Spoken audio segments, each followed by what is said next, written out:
Hello guys, सभी को good morning, सभी को जय मां सरस्वती। तो गाइस आज हम फिर से आप सभी लोगों के लिए लेकर आ चुका हूं इंपॉर्टेंट क्वेश्चंस की प्रैक्टिस क्लास। गाइस आज के इस क्लास में हम लोग फिर से डिस्कस करने वाले हैं चैप्टर 2 विलियन के महत्वपूर्ण objective question with full explanation.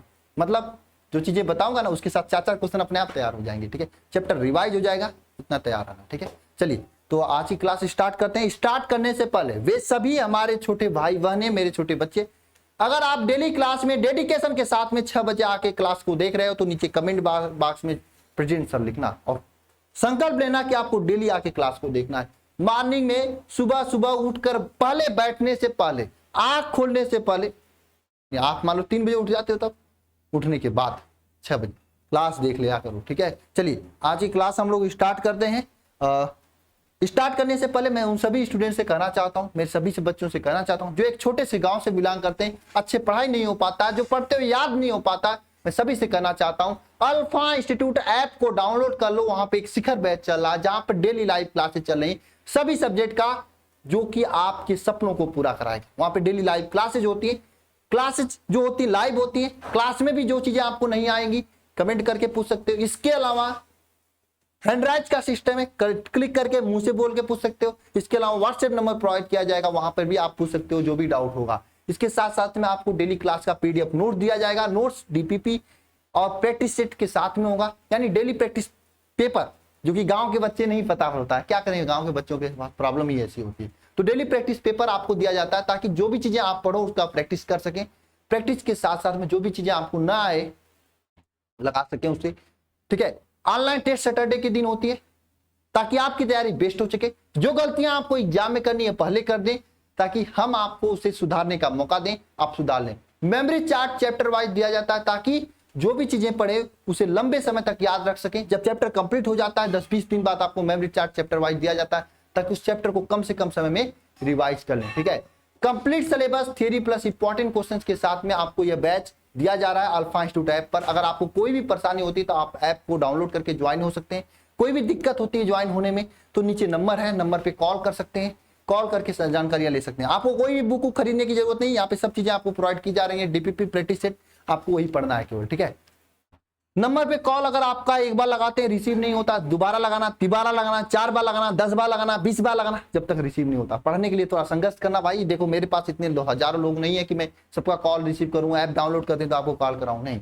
हाँ, इतना है कि जो बार बार कॉल करेंगे, जिनके अंदर आस्था होगी माँ सरस्वती के प्रति, जिनके अंदर आस्था होगी, पढ़ने की ललक होगी, वो निश्चित रूप में उनका कॉल रिसीव होगा और आपको ज्वाइनिंग मिलेगा। मेहनत करना होगा, एक बात ध्यान रखना, मेहनत करके ही आप कुछ कर सकते हो। सुबह सुबह उठ चुके हो तो पूरी दिन मेहनत करने के लिए अपने आप को तैयार कर लो। एक भी सेकंड आपको बर्बाद नहीं करना है, कहीं पे भी नहीं जाना है, पूरे दिन मेहनत से पढ़ाई करनी है। तो चलिए आज की क्लास स्टार्ट करते हैं आप सभी लोगों के साथ। क्वेश्चन आपके सामने तो है, ये क्वेश्चन मैंने लास्ट क्लास में दिया था होमवर्क में कि गोताखोर श्वसन में प्रयुक्त होने वाला गैस के सिलेंडर में क्या मिलाते हैं। भाई साहब क्या मिलाते हैं? हीलियम गैस मिलाते हैं। अगर हीलियम गैस नहीं मिलाएंगे गोताखोरवा ना, अरे गोताखोर कौन, लतखोर की बात नहीं कर रहा हूं, अरे गत्ताखोर की बात कर रहा हूं। कुछ लोग लतखोर समझ रहे हैं, लतखोर मुझे लात से मारा जाता। गांव में सब लोग लतखोर हो क्या?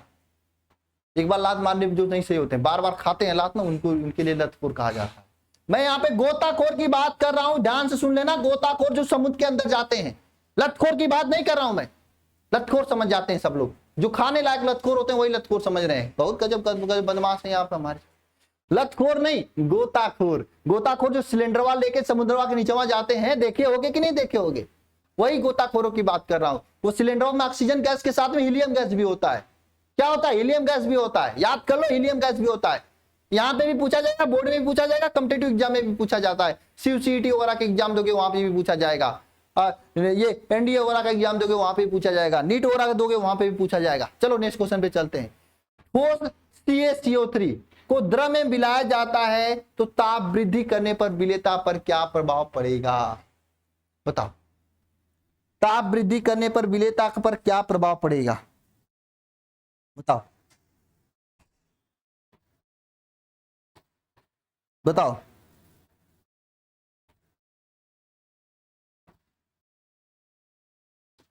बताओ विलेयता पर क्या प्रभाव पड़ेगा? हाँ देखो भाई, जब CaCO3 यानी ये क्या चूना पत्थर होता है, चूना पत्थर, भाई साहब गांव वाले चूना पत्थर के बारे में तो जानते होंगे। अरे सुरतिया खैनिया रगड़ के खाते हो कि नहीं खाते हो? आप नहीं खाते तो आपके चचा खाते होंगे। चचा से पूछना, जब खैनिया आता है गर्म ना, गर्म हो जाता है, गर्म हो जाता है। अग्गा जब पानी डालते हैं ना उस खैनी को तो क्या हो जाता है? गर्म हो जाता है। गर्म क्यों होता है? क्योंकि उष्मा को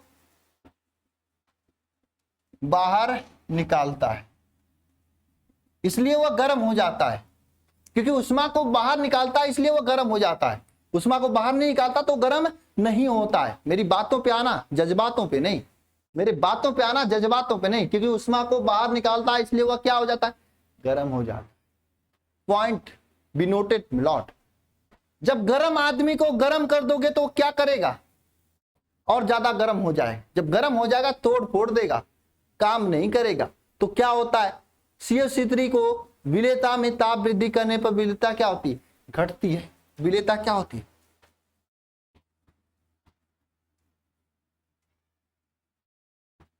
विलेयता क्या होती है? घटती है। विलेयता क्या होती है? घटती है। ऑप्शन नंबर बी सही होगा। नेक्स्ट क्वेश्चन क्या होगा?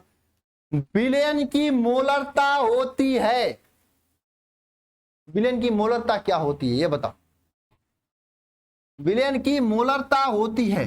विलयन की मोलरता होती क्या है? हाँ, विलयन की मोलरता होती है। बताओ मोलरता विलयन की क्या होती है?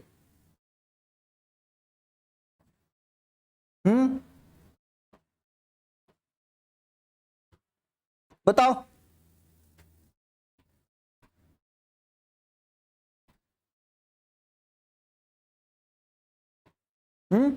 भार बटे आयतन। आयतन आयतन बटे आयतन नहीं होता है, भार बटे आयतन होता है। भार बटे आयतन होता है।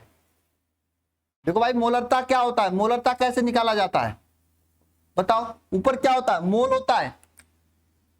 मोल बटे आयतन होता है, ये मोलरता होता है। अब मोल को क्या लिखा जाता है बताओ। मोल को क्या लिखा जाता है? मोल को लिखा क्या जाता है? और मेन पॉइंट लिखा क्या कहा जाता है? क्या? ग्राम में भार, ग्राम में भार बटे अणुभार अपान आयतन। यही तो लिखा जाता है इसको। किसका? मोलरता को ये लिखा जाता है। यानी ये भार भार है ना, भार भार, जिसे भार लिख सकते हैं बटे आयतन लिख सकते हैं। बात नहीं समझ में आई सर? बात मेरे को नहीं समझ। देखो मोल बटे आयतन मोलरता का फार्मूला होता है ना सर। क्योंकि मुझे दिखाई नहीं दे रहा तो मैं बतिया कहां से समझ में आएगी ना। यही बात है। मुझे तो कहो ना, मुझे लौकाई नहीं दे रहा, चश्मा उस्मा मेरे तरफ लगा लो या मैं छोटा कर देता हूं। देखो भाई मोल बटे आयतन हो गया। यहाँ पे क्या है? भार में, ग्राम में भार बटे अणुभार। ग्राम में भार बटे अणुभार, दोनों जगह भार है तो मैंने सीधे भार बटे आयतन लिख दिया। तो विलयन की मोलरता भार बटे आयतन से प्रदर्शित किया जाता है। नेक्स्ट क्वेश्चन देखो यहाँ पे क्या है? आशुद्ध जल की मोलरता होती है। इसको तो मैं बताऊंगा ही नहीं। आशुद्ध जल की मोलरता कितनी होती है इसको तो मैं बताऊंगा ही नहीं। क्यों सर? क्यों नहीं बताओगे बे? हाँ, क्योंकि आपको याद होना चाहिए कि आशुद्ध जल की मोलरता 55.56 होती है। याद कर लो, मैं बताऊंगा तो आपको लगाने लगोगे। इसे याद कर लो, ये हमेशा ऑब्जेक्टिव में पूछा जाता है। ठीक है, नेक्स्ट क्वेश्चन देखो यहाँ पे क्या है। नेक्स्ट क्वेश्चन क्या है आपका? नेक्स्ट क्वेश्चन क्या है? 1000 ग्राम विलेय में 18 ग्राम विलेय किया जाता है। विलयन क्या कहलाएगा? 1000 ग्राम विलायक में 18 ग्राम ग्लूकोज विलेय किया जाता है। देखो 18 ग्राम ग्लूकोज विलेय किया जाता है। कितना? 1000 ग्राम विलायक में। तो आप यहाँ पे मोललता निकालेंगे। क्या निकालेंगे? क्योंकि मोलल मोलल मोलल लिखा है, मोलर मोलर मोलर लिखा है, तो यहाँ पे क्या निकालेंगे? मोलरता निकालेंगे। क्या निकालेंगे? यहाँ पे मोलरता निकालेंगे। क्या निकालेंगे बताओ? यहाँ पे क्या निकालेंगे हम? मोलरता निकालेंगे। क्या निकालेंगे? मोलरता निकालेंगे ना। बताओ मोलरता निकालेंगे क्योंकि मोलर मोलर लिखा है। अभी आपको बताया मोलरता इज इक्वल टू क्या होता है? मोल बटे आयतन, वो भी लीटर में। Sir mole is equal to क्या होता है? मोल इज इक्वल टू होता है ग्राम में भार बटे अणुभार अपान आयतन। कौन आयतन? लीटर में। मोल, मोल इज इक्वल टू क्या? ग्राम में भार बटे अणुभार। किसका ग्राम में भार? जो ग्लूकोजवा है जो विलय हो रहा है उसी का ग्राम में भार बटे अणुभार। सर जी लेकिन यहाँ पे तो 1000 ग्राम विलायक लिखा है, ये तो लीटर में बाल लिखा नहीं है, तो मैं कह रहा हूं लीटर में चेंज करता हूं ना। देखो भार इज इक्वल टू होता है क्या, अरे लीटर, आयतन, आयतन इज इक्वल टू होता है भार इंटू, कितना भार है, भार इंटू, इंटू भार में किसका गुणा करते हैं, घनत्व का, ठीक है, ये आयतन। अब जल का घनत्व 1 होता है, 1 इंटू 1000 हो जाएगा, यहां से क्या हो जाएगा 1000 लीटर हो जाएगा, 1000 क्या हो जाएगा लीटर हो जाएगा।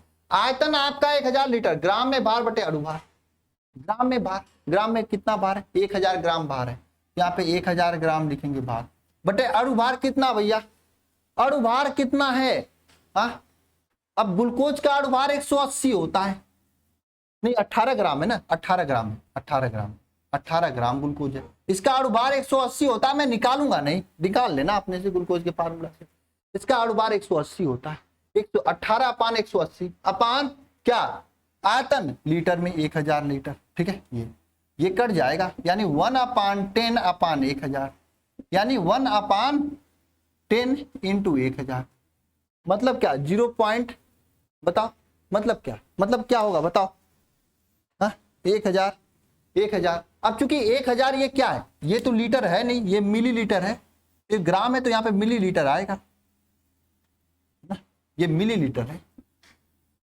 ये क्या है मिलीलीटर है, लीटर ना? इसको आप इस तरह से, ये क्या है मिलीलीटर है,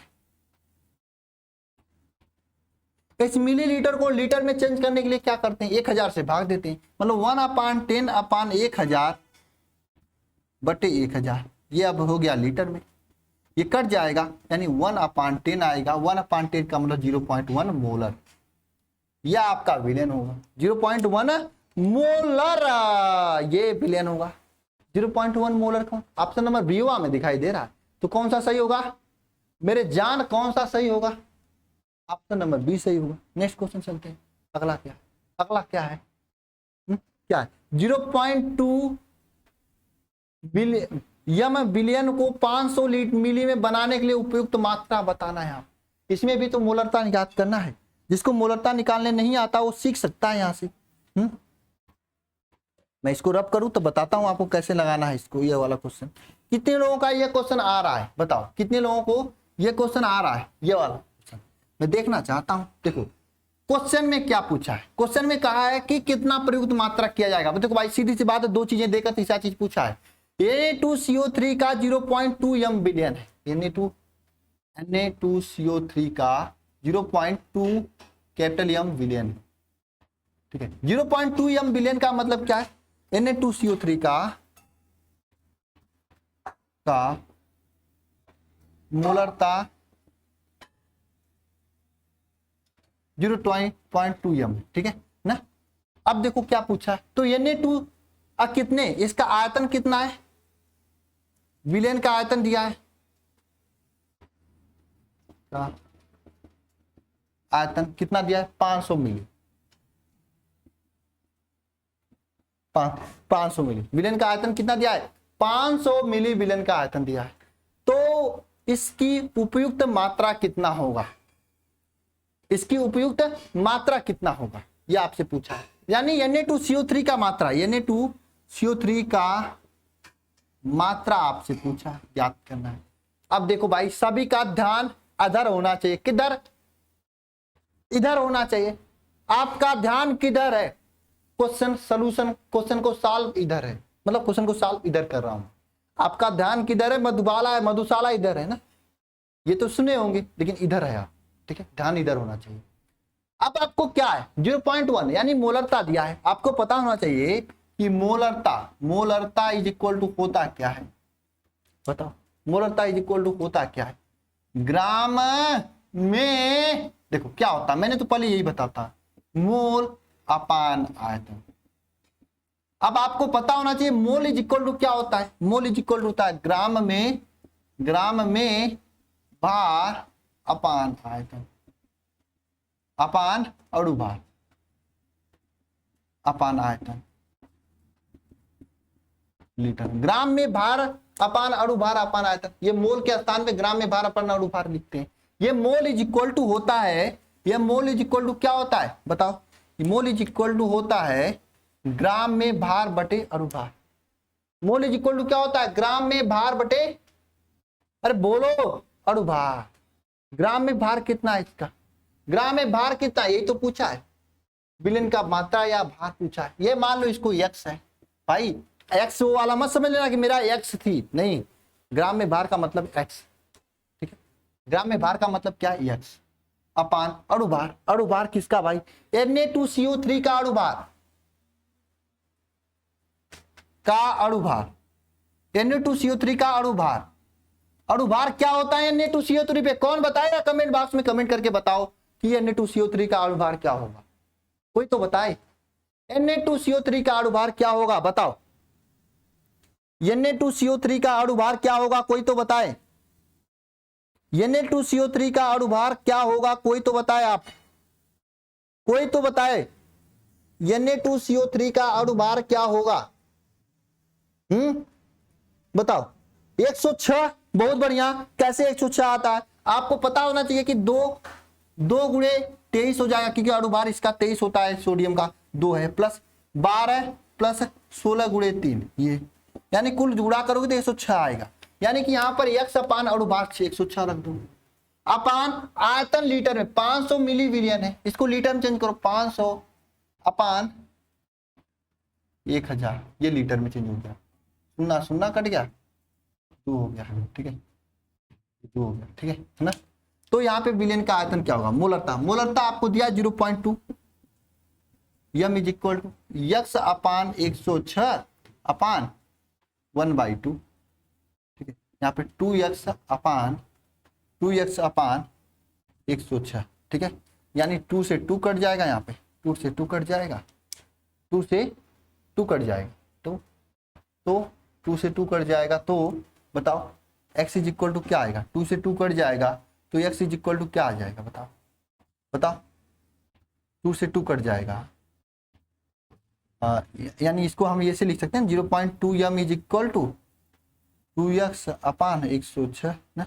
यहाँ पे ध्यान देना, ये 2 से 2 कट जाएगा ना, तो यहाँ से x इज इक्वल टू क्या आ जाएगा? 10 106 इंटू 0.21 यानी 10.6, ये आपका आएगा। इतना क्या आएगा?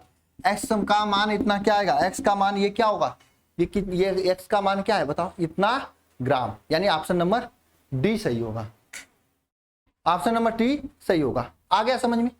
नहीं समझ में आया कोई बात नहीं, अगले क्वेश्चन में हम लोग फिर से समझेंगे, ठीक है। अगला क्वेश्चन आप सभी लोगों के लिए होमवर्क है, कमेंट बॉक्स में कमेंट करके बताओ, और हम मिलते हैं नेक्स्ट क्लास में। और भाई जिसको भी पढ़ना है भाई, समय है, जिंदगी सुधर जाएगी, नौकरी लग जाएगी, मतलब नौकरी का मतलब पढ़ोगे लिखोगे तो नौकरी मिलेगी, नौकरी मिलेगी छोकरी मिलेगी, शादी होगा, हाँ, फिर बच्चे होंगे, फिर आप लोग भी कुछ करोगे ना। तो भाई मेहनत करो, पढ़ो लिखो, हाँ, ठीक है। मिलते हैं हम लोग नेक्स्ट क्लास में। सभी को धन्यवाद, थैंक यू। जिसको भी ज्वाइन होना भाई, नीचे नंबर है, कॉल करो, जानकारी लो, ज्वाइन करो। हाँ, एक बार कॉल रिसीव नहीं होगा तो 2 4 10 बार कॉल करते रहो, कोई दिक्कत नहीं, रिसीव हो जाएगा, ठीक है। सभी को जय मां सरस्वती, ठीक है। मिलते हैं नेक्स्ट क्लास में, सभी को धन्यवाद।